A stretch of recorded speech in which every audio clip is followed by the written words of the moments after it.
You're listening to Civic Media. You can tune into any of our live shows on any radio station across the state with the Civic Media app. Find us in your phone's app store and listen anytime, anywhere.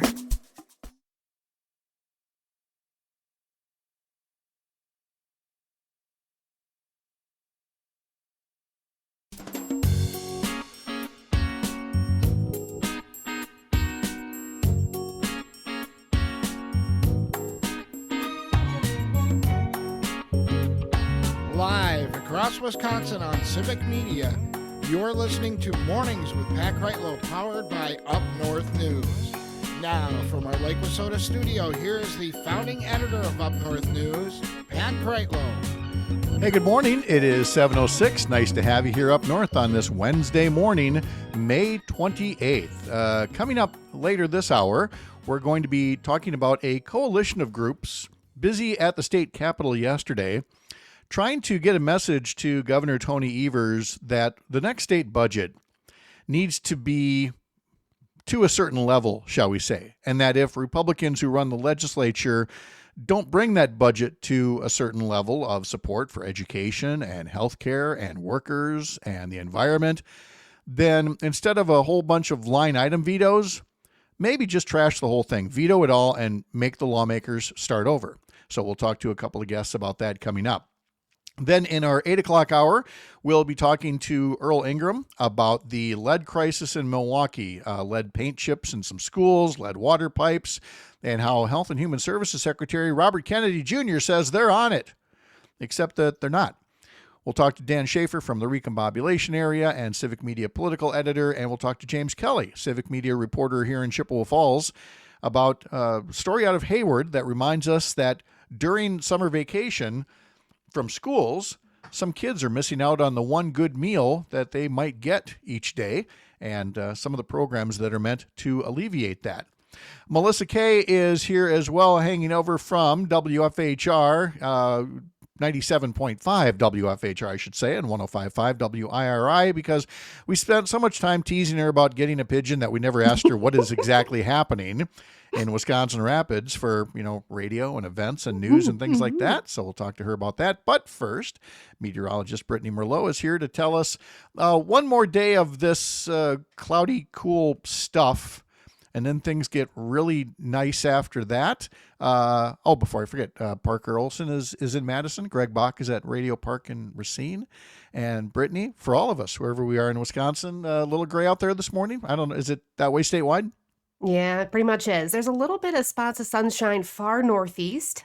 Lucky you. Hang on to it while you have it, because it is going to be replaced by those clouds very, very soon. Mostly cloudy throughout the day today. We are looking at light rain already rolling into the western areas of the state, far south as well. That is going to lift north as we go through the rest of the morning and into the afternoon, and it's going to scatter out too. So on and off light rain is expected through most of the day today. We could hear some claps of thunder by this afternoon, especially into north central areas. No severe storms are expected, but of course, just some rumbles of thunder out there and some more moderate rainfall in those smaller storms. Otherwise, that all dies out later after sunset. High temperatures today will hit the mid-60s far south. We are looking at about 70 degrees far north. Then tomorrow, we're going to start a little bit of a warm-up. The sunshine will return. We will be in those upper 60s to mid-70s. And then some humidity starts to sneak in for Friday, especially into western areas of the state.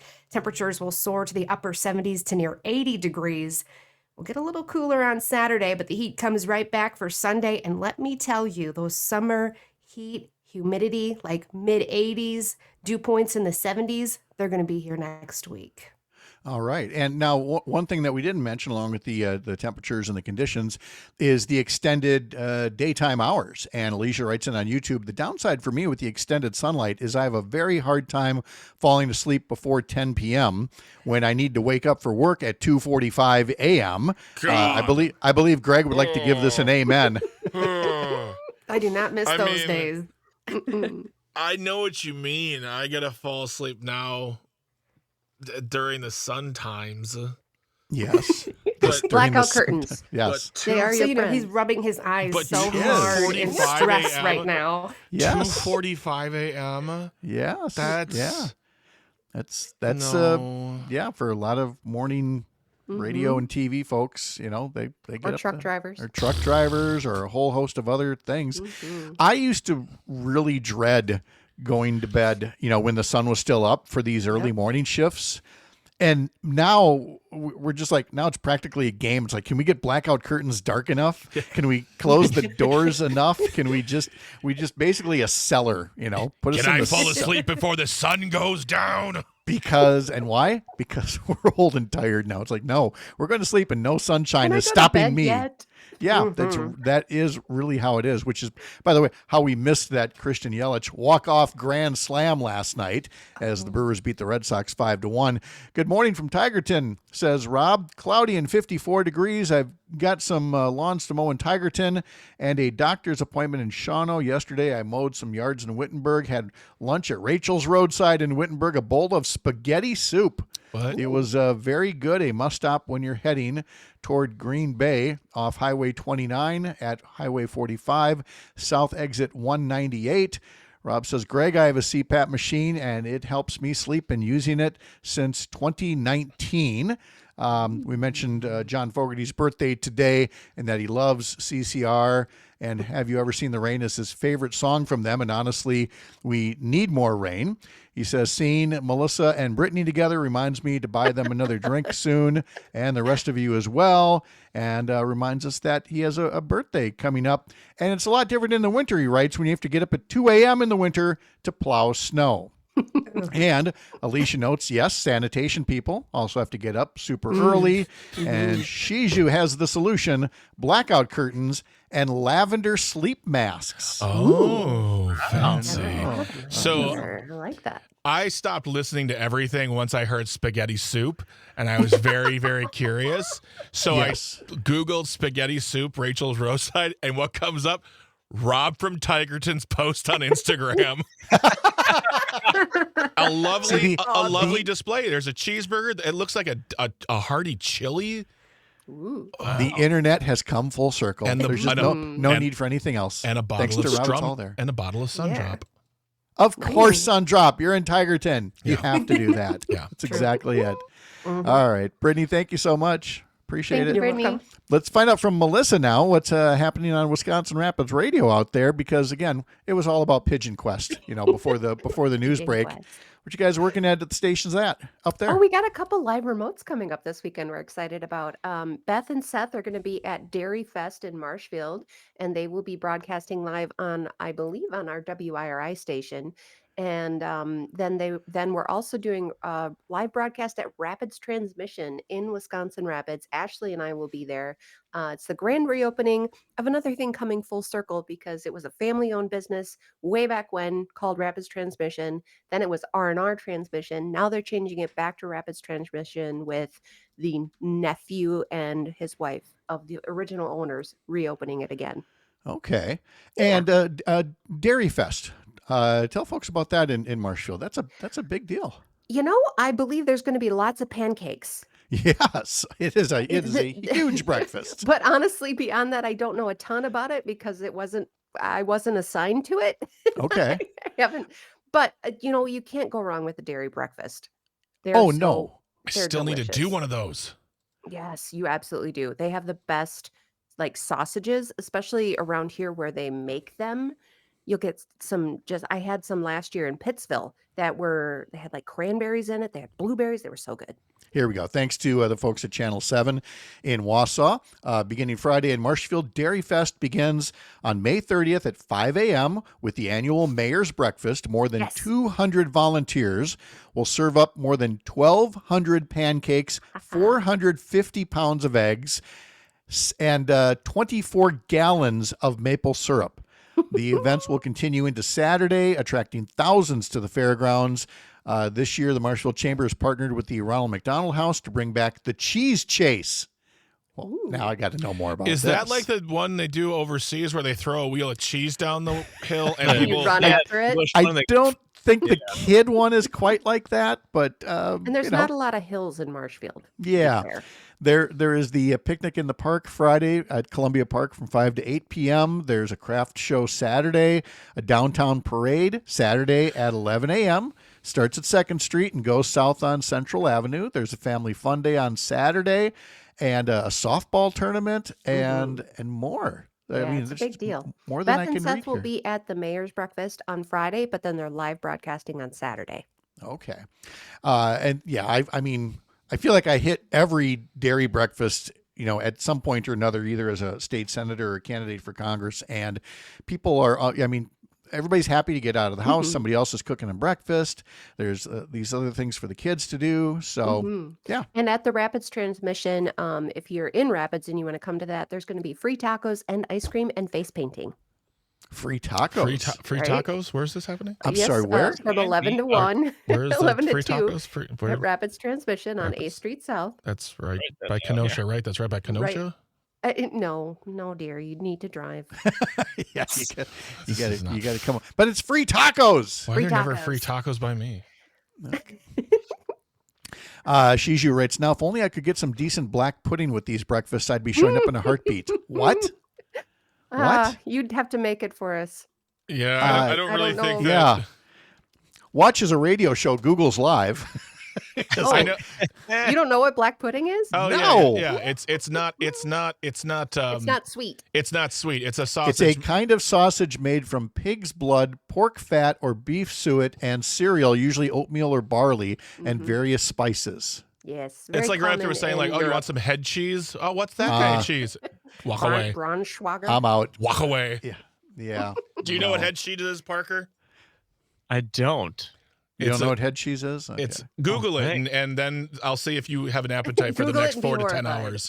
hours. Meanwhile, talking about the Stanley Tucci series, the new one on Nat Geo and Hulu and Disney, where he's going all through Italy. The first 2 shows focus primarily on tripe and making Italian dishes with tripe. And you again, can get that here in Wisconsin Rapids. there's some of us who are like, what's that? And had to look and realize that now this particular delicacy is made by the 4th stomach of a cow, whereas this delicacy is made from the 2nd stomach of a cow because it's got more of a honeycomb, thing going for it, or heart and tongue, or all these other Actually, things. I Every had- part gets used. I had some tripe in a pho soup up in Duluth. It was really good. I was surprised. I asked Parker to Google head cheese because I just wanted to see his. I wanted to see his look on his face. Parker, tell the world what head cheese is. I was physically affected by that image. It was What is very it? visceral for Parker. Oh, It's a meat jelly dish Yep. made from the flesh and gelatinous parts of an animal's head, typically a pig's head, but sometimes a calf or a cow. It's not actually cheese, but rather a meat terrine or aspic with a smooth Aspic. and creamy texture and a savory pork flavor. I don't believe this. No one Really? eats. It's on the internet, so Yeah, it must be true. yeah, Yes. Yeah. No, aspic has a very, Yeah, there's- very there- interesting history there. There's a Or bunch it's of also foods known out as tripe, also known as offal, and Shiju gets Yep. up back on and say, "Don't waste good offal." Oh my god. I think it's awful.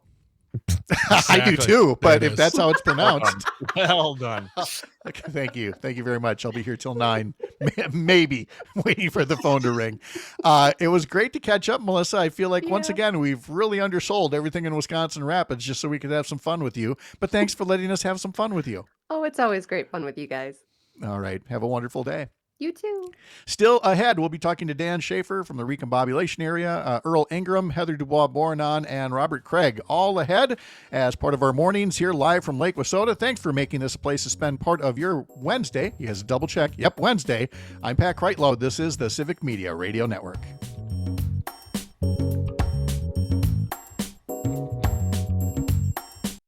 You're listening to Civic Media. Stay up to date on the latest news and information for your local community and Wisconsin by signing up for our free email newsletter. Visit civicmedia.us/email to get started.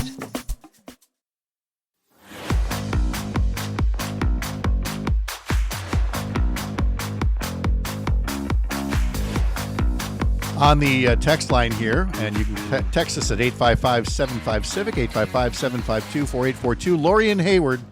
My mother used to make head cheese from scratch at home. She loved it, but no one else in the family would eat it, including Parker, if he was given the option. From Or- scratch. You just had that around? Yeah, you just, boil a pig's head and, the scraps and everything become. Oh. See, Greg, for folks that missed it during the break, Greg was giving him some historical perspective. There was once upon a time when we did not have superstores on every corner, Greg. No. Well, No, that part I get. There was this thing called the Depression. Yeah. And, you used every part of whatever animal you had. Yeah. Ooh. And that's still the case in many parts of the world. We sometimes forget just how gosh darn lucky we are, to live in this time and place. However, he said, making the transition to James Kelly appearing here later on, in Hayward, they're reminding us that not every kid gets a great meal all the time. And so we'll talk about a program that's happening up there soon. I got the Marshfield Dairy Breakfast info from the WSAW Channel 7 site up in Wausau. And I wanted to take note of two other stories I see there. In Auburndale, they have a problem with buckthorn. And I haven't talked about buckthorn for a long time, but do you remember what I considered getting and what Auburndale went and got? Anybody? Goats. Auburndale went and got the goats. The environment. What happened? You probably couldn't hear that, but I went to click on the story, and of course, a commercial came blasting into my ear here. So the goats are back on the scene in another Wisconsin community. According to the group Friends of the Mississippi River, buckthorn is a group of shrubs or trees that the animals prefer, even though it's bad for the soil, because buckthorn is an invasive species here in Wisconsin. And goats are literally the only animal that can eat this and survive because they have an enzyme in their liver that neutralizes the toxins that would otherwise be bad for the soil. And so we did finally uproot a lot of our buckthorn, but we still have some growing in another part of the lot. And so Sherry's going to see this and only once again say, hey, maybe we got to get a goat. And if we get a goat, that also means later on you can get goat stew and maybe some head cheese from the goat. No, you keep it's all it forever. utilitarian. I'm just saying, again, that's the cycle of think how life far down the line thing. Well, yeah, that's kind of how this is supposed to work. I might go vegan again. Meanwhile, have you been following this outage by Cellcom after a ransomware attack and that all kinds of folks have had trouble making calls? Rob from Tigerton has been sending text messages about that. And it was happening during like the peak of bad storms too. And people didn't have the ability to get weather updates and couldn't send and receive text messages. From Channel 7, 5 calls were made to 911 after a camper went up in flames early Tuesday morning in Door County, but none of them connected because all the calls were made from phones with Cellcom as a provider. The owner saw flames from their home in this camper, tried multiple times, but could not reach the fire department. And obviously the camper was burned and appears to be destroyed by things here. God. And again, it comes back to this whole notion of ransomware attacks where we all try to stay ahead of technology as best we can, but what's the right phrase there? But for the grace of God, that I've not been subject to something like that. But how many clinics and other workplaces have been? And again, this goes way, way back to my being in the legislature, so I can only imagine the number is worse. But they shared with me as on one committee the number of cyber attacks that state computer systems get every day that they have to defend against. And I'm sure that number has just grown exponentially since then. And, it's like a missile defense system. It's like you can have the best one in the world, but it only takes one to get through, And these ransomware attacks are just awful. And there's no easy answer to it. You don't want to pay the ransom necessarily, but these are the things that happen. I worked at a TV station once that basically lost their entire video archives going back decades to a ransomware attack. So I wish I had an easy answer, but when I hear this about Cellcom and remember what else has happened around the state here, I mean, my heart goes out to them. It's not good. No. I had no easy answer, no natural follow up to that. So, you say, this is where you go, boy. I don't know, right?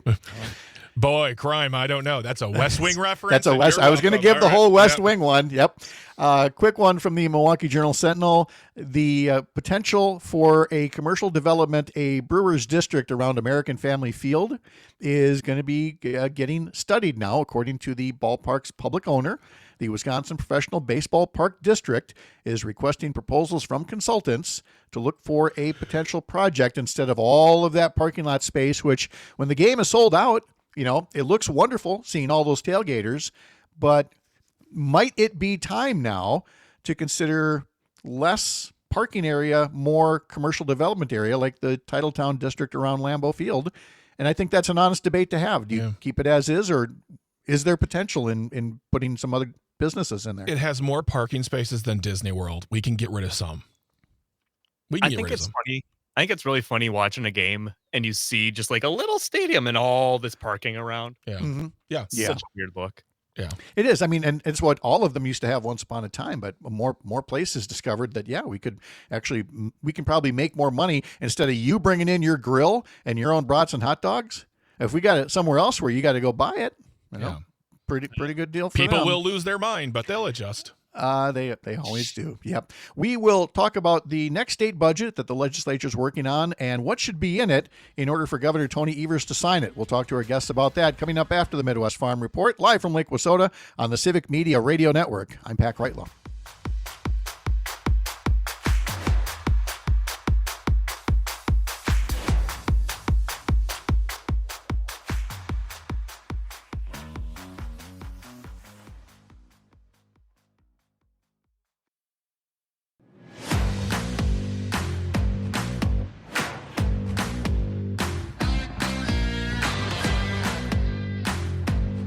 Welcome back, live from Chippewa Falls on the Civic Media Radio Network. If you were to go to the Capitol right now, you would see that hundreds of bills have been introduced in the Wisconsin Legislature so far this session, from Assembly Bill 1 to, at last check, Assembly Bill 273. And over in the other chamber, you can go all the way up to Senate Bill 280. But one bill is missing from all those, Senate Bill 1. Republicans reserved Senate Bill 1 for their version of a state budget and tax plan, but it is still missing in action nearly 5 months into the session. So what is it Republicans actually want to do? When are we going to see what they propose? And what will Governor Tony Evers do with it once it comes to him? Now, in the past, he has used his line item veto, his partial veto powers, repeatedly to try to mold and shape the bill. But is that good enough? Or does he have to consider vetoing the whole bill and making the legislature start over? And if so, what are the pros and cons of that? A coalition of groups was in the Capitol yesterday talking about the things that really need to be in the state budget in terms of schools and healthcare and families and, what those standards should be. And we are very happy to have two friends of the program here to talk more about it. Robert Kraig from Citizen Action of Wisconsin, Heather DuBois Bourenane from the Wisconsin Public Education Network. Robert and Heather, good morning. Thanks for being here. How you doing? Good. Good. Doing great. Thanks, Pat. Nice to see you. Yeah. Heather, I saw a Facebook post. You guys had a very busy day around the Capitol, and you said you carried around a particular visual aid the whole day to try to make your point about what needs to be in the budget or where previous budgets have failed and what people want to see in this budget. So what was your core message to lawmakers yesterday? Well, first of all, Pat, we were thrilled that over 200 people were able to join us on the day after a holiday weekend to share their concerns about the state budget with lawmakers and to call on the governor to put his name on a better budget this time around. And I carried this poster with me to remind folks that we have been to every single one of the budget hearings, taking notes. And if you look at what things people cared about the most, what's best for kids tops that chart. public education, K through college, childcare, higher ed, Medicaid expansion, and holding the line on prisons and criminal justice reform were the lion's share of the testimony. Over half of the people who spoke on one of those three subject areas. And so the people who were at the Capitol today were a critical mass, but they didn't speak for themselves. They represent the majority of concerns that were heard around the state at every single one of those budget hearings. And those are the concerns that the members of the Joint Finance Committee on the Republican side disregarded when they threw the governor's budget proposal away and went back to base. And so our concern is that the people were not heard when they raised their voices in these democratic processes. And we want to call on all of our lawmakers and the governor to listen this time around and to pass a budget that actually meets the needs of our kids and our communities, and stop playing political games with the money that we trust the state to use effectively and according to our needs. That is it's a very telling pie chart that you were showing me with, again, the topics that were brought up most in the Joint Finance Committee hearings. And Robert, as somebody who's been active on the healthcare part of it, especially expanding Badger Care through citizen action, I'm sure that pie chart didn't surprise you either, even if it still seems to be a surprise to some of the lawmakers. Well, I don't know if it's a surprise, but they entirely ignored it, Pat. So they've turned these budget hearings, which are supposed to be the legislature actually hearing from people who have take the time to go and speak to them about the budget, into just a sham where they pretend to listen and then they do what they're going to do, which is, this is an example of the decay of our democracy. And so Heather showed with that chart just where the public is that actually came to Joint Finance Committee and testified. It's overwhelming that the top issues are education funding, healthcare, especially expanding Badger Care, which is a huge common sense step we can still take. And that's not going to be, that opportunity is not being eliminated at the federal level. They took that off the table. And common sense criminal justice reform. And so since the legislature, Pat, is ignoring the people in the hearings, we brought the people to the Capitol. And this is extraordinary, Pat. You've been doing this a long time. I've never seen such a list of groups. And it was Citizen Action Wisconsin, Wisconsin Public Education Network, Wisdom, WEAC, which is a major power in Democratic politics, and its major urban affiliates, AFT Wisconsin, number of others, and the child care advocates who really got a lot of attention this cycle, coming in. I've never seen a groups like this come and ask a Democrat governor to change his tactics. You see, in the last three budgets, he's essentially, with some line item vetoes, signed the Republican budget in a situation where we have divided rule, in a situation where only one person was elected by the whole people, and that is Governor Evers. Since they, Pat, use every ounce of their power they can, a lot of illegitimate use, like not confirming the governor's appointments on a regular basis as a strategy. Just for one example, the governor needs to use all of his legitimate power, and that is his veto power. And that is to make it clear, set a bottom line, say that this is my bottom line, include Badger Care expansion and sufficient funding for public schools, child care, and common sense criminal justice reform does not build any more prisons. And say, I will not sign a budget that doesn't do that, that he has to do that. Otherwise, he's allowing them to get a Republican budget where this should be a compromise, Pat. So that's where we are. And as organizers, this is about power. So we're saying we'll be with the governor and stand behind him, all these people, Pat, but the governor needs to lead. So if the governor were to threaten to or actually veto the whole bill, there are a couple of different ways you could go. Robert, I'll start with you and then Heather. And there is this notion that if the governor were to veto the whole thing, Republicans would just say, oh, yeah, well, then we just won't pass a budget at all. Everything will continue at the same level. It's not like government shuts down, and there won't be any improvements in anything either. So is that the tactic that would keep Governor Evers and others from vetoing a bill in its entirety? And what's your answer to that potential? It's very similar to what Chuck Schumer said when he crossed most other Democrats and voted for a Republican bill to keep the government open, which also put in place a whole lot of the changes Doge and Trump are illegitimately and illegally making.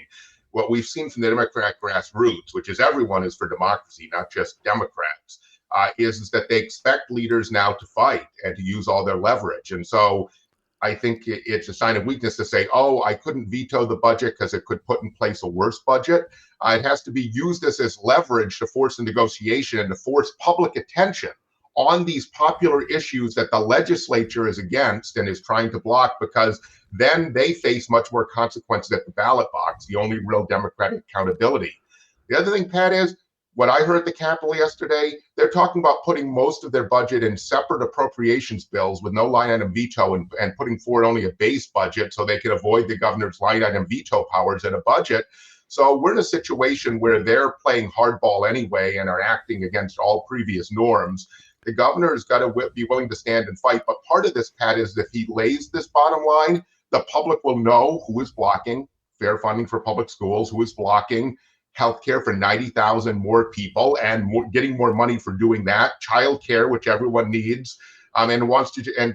And so I think that that's the only thing that can work in a democracy, that signing a Republican budget and then declaring it some kind of victory actually harms the public understanding of what is really going on.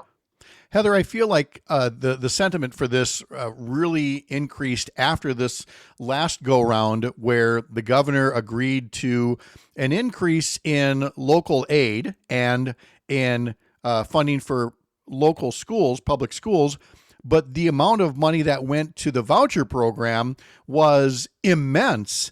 And to some people didn't look like a compromise at all, and really has led to this notion of, better to veto a bad budget than to try to fix it with partial vetoes. What are your thoughts on that, Heather? Yeah, sorry. That's okay. It's getting ready for school time here. Sorry for the background noise. That's all right. Yeah, you're totally right, Pat. People were really confused by the budget deal that the governor worked out last time, because while he did arrange a deal that exchanged a much needed increase to the low revenue limit ceiling, he did so in return for what turned out to be the largest expansion to privatization programs that we've ever seen in one swoop. And so this massive increase to vouchers and independent charters was not matched by a massive increase to public school funding. We saw a little lift to the low revenue limit ceiling, which, though welcome, did not even get our low spending districts up to the state average. And we saw a budget ultimately passed that didn't even provide an inflationary increase to our public schools. In fact, about 40% of school districts received less state aid in the first year of that biennial budget than they had the previous year anyway. And so that's why we have seen a record number of districts have to go to referenda in the course of the past 2 years. 419 questions, I believe, is the final count. Keep in mind that we have 421 total districts. We've had districts that have had to go again and again to voters to ask to raise taxes on themselves because the state is not paying its share. And it's just an unsustainable cycle. And this cycle of going back to base, fighting for crumbs, not getting enough, going back to base, fighting for crumbs, not getting enough, just has to stop. That cycle is not going to stop itself. And as Robert said, now we're hearing about this other layer of political games playing on top of it. And we were just headed to the Capitol yesterday to say enough. Enough is enough. Do your job. Your job is to make sure that our public schools have the resources they need so that every kid's needs can be met, and you are not meeting that obligation right now. Do better. On YouTube, Tony writes, I saw so many photos on Facebook from the Capitol yesterday. It was amazing. And I mentioned seeing, Heather in photos along with some of the folks there. Robert, you mentioned all the people that were there as well, that this really has much more of a grassroots feel than, so much of the AstroTurf stuff we saw from, back in the days of, the Tea Party and things like that. Between that and the pie chart, Robert, I mean, you completely feel the public sentiment shifting, and with fairer maps, non-gerrymandered maps, you've got to feel better about taking this kind of a message into the 2026 election cycle. Not meaning to get ahead of myself. I hope we can get a budget, right, Pat? So if the Republicans do the right thing, then they are in a better stance in the 2026 elections. But if they're going to do what they did before, we at least want to make it crystal clear that they did it and exactly what they did so they can be held accountable. That's the only way democracy works. Softening the edges doesn't work, Pat. But what our hope is that the governor will create a very difficult environment for them politically that will actually make them do the right thing and find common ground with Governor Evers on these issues. Because as Heather says, we cannot continue this cycle over and over again. And in fact, Pat, with what the House did, the House of Representatives and their tax on Medicaid, they left the extra money for Medicaid expansion, but it sunsets the full amount, giving 95% of it paid for by the federal government for 2 years, sunsets on January 1st, 2026. This is the last budget we can get the full Medicaid expansion amount. But education, school districts are at the breaking point with the referendums. Heather talks about this all the time. Without a doubt. Head to the comment sections on Facebook and YouTube to see the links that they provided us where you can sign your name to a letter of support. Robert Kraig from Citizen Action, Heather DuBois Bourenane from Wisconsin Public Education Network. Thanks so much, you guys. Appreciate all that you're doing. Earl Ingram Thanks coming for up. having us. You bet. Earl Ingram coming up in our next hour, along with Dan Schaefer on the Civic Media Radio Network. You're listening to Civic Media. Find the latest news, information, and archives of all your favorite shows on the Civic Media website, civicmedia.us.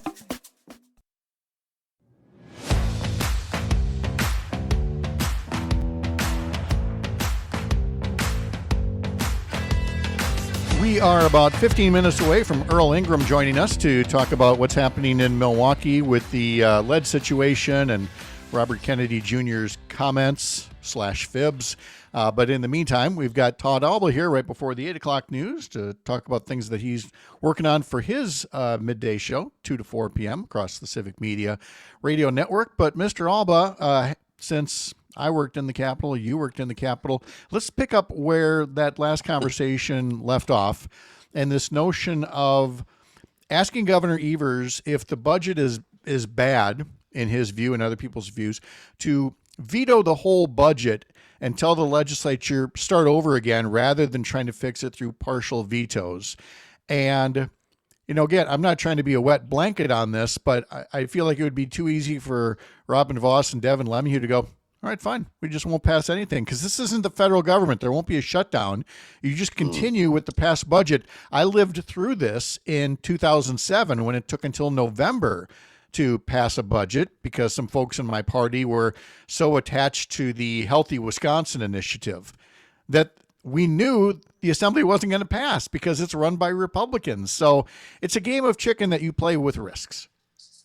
Good morning, gentlemen. First of all, a small correction. I was a flack in the Capitol. Pat was a state senator. There's a difference of working in the Capitol. I said working, and as staff, you were probably working harder. Is what I'm trying to say. I'm not sure about that, but I appreciate it. I pretty much tend to agree with you, Pat. I understand the sentiment of trying to force Republicans to do more, maybe use the power to force them to the table to negotiate a better budget. So I kind of agree with your last guest in a way that had that threat out there to use it for leverage. Probably not a bad thing. But you and I both know, Pat, that the way that the state government is set up is dramatically different than the federal because if there is no budget, either the legislature or the governor's fault, I use that word to be simplistic, the budget just continues on in its current state for another 2 years. And I think that my former party would probably be okay with that because they would go around the state and say, and especially if Governor Evers wants to run for re-election, which we don't know whether he does or not, there might be a chance he does. They'll just go around and say, look, this isn't what you want for 4 more years, a guy that can't even come to the table and pass a budget. Now, that's an overly simplistic answer, and it takes two to tango. But I think that's what the message would be. I think it's more interesting. Let me not more. I think it's just interesting. And these were off the record conversations. So I'm going to talk very generally. I happen to find myself in a place within the last month where some Democrats were gathered. And I don't think I'm talking out of school when I say that even amongst his own party, legislators in the Democratic Party find it difficult to get appointments with the governor find it difficult to get in and talk with him. And again, it goes back to some of the people the governor puts in charge of his office. And I think that is of more concern. Is it really Tony Evers who I mean, we've heard that he's trying to meet with legislators. I just don't understand. Maybe things have changed in 10 years since I've been in the building, Pat. But you know this, whether it was Tommy Thompson or Jim Doyle, to a certain degree, Scott Walker, but he had basically the Republican legislature. They make a big deal about this. Oh, the other party's coming over in the governor's conference room. We're going to have all these. You never hear that kind of stuff with Evers and this legislature, and I'm not sure why that is. Well, and Greg raised an interesting point during the break that if they don't pass something, Greg, what's the talking point? Yeah, we got paid to do nothing. Yeah. Once again, Wait a minute. in the legislature. I just could come in and just sit and do nothing. Love it. Healthcare. And Tony says, yeah, they could go around the state saying, yeah, we shut down those pesky daycares because, daycare centers will be shutting down if no budget is passed. So, I mean, there are very definitely risks both ways. But don't you think, guys, that again, I'm not defending them. I just know how these guys operate. They'll have something in the budget that it might be window dressing, but there'll be something for childcare. And Robin Voss and Devin Lemmehewen and their caucus will go around the state and say, look, we put something for the governor for childcare. We put this. He was the one that refused to sign it. What can we do? Mm-hmm. Well, and the other thing to keep in mind is that Wisconsin is probably still the most unique state in the country when it comes to the powers of the partial veto.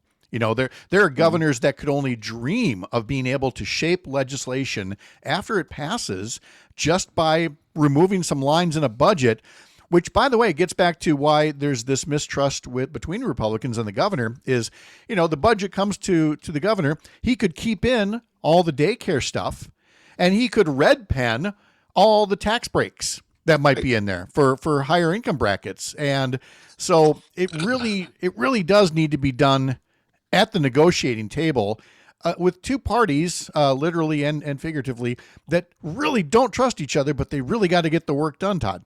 Another thing I think you guys brought up the last segment, I forget who it was, I apologize, but whoever it was that brought up this point that Republicans now are thinking about doing part of the spending as standalone bills instead of including in the actual omnibus budget bill. That's very interesting. I don't know that that's ever been attempted before, Pat, do you? No, and it's funny that meanwhile in Congress, they're going the other way. Instead of like 13 different bills, they're trying to put it one big, beautiful bill with all of the, the headaches that come with that. So it's what I'm saying is Republicans are not being consistent. They're doing whatever it takes to. That's being consistent. Yes, to get their way rather than to actually, negotiate and compromise, as the case may be. So I think they're in a tough spot. They want to appease the MAGA Trump caucus, much like they're trying to do out in D.C. But they also know that I think maybe in a small way they don't want a budget. I don't know. I know. Todd's got this and more weekdays, 2 to 4 o'clock across the Civic Media Radio Network. Thank you, Mr. Alba. Talk to you later. Appreciate y'all. Bye-bye. And Greg Bach is back in 1 hour for Matinaire on air. Yes, indeed. And then one more day with me. Well, and then one more day. Boy.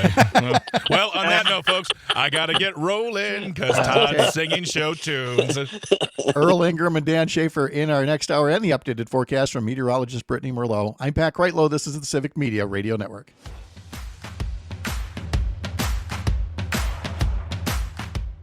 The national news cycle never stops, but it can be hard to find news about your local community. Civic Media is dedicated to providing quality local and state news coverage across Wisconsin. With the Civic Media app, you can get notifications about local stories that matter to you and your community. Find the free Civic Media app in your phone's app store and choose notifications from the menu to tell us what kind of news you want to hear about.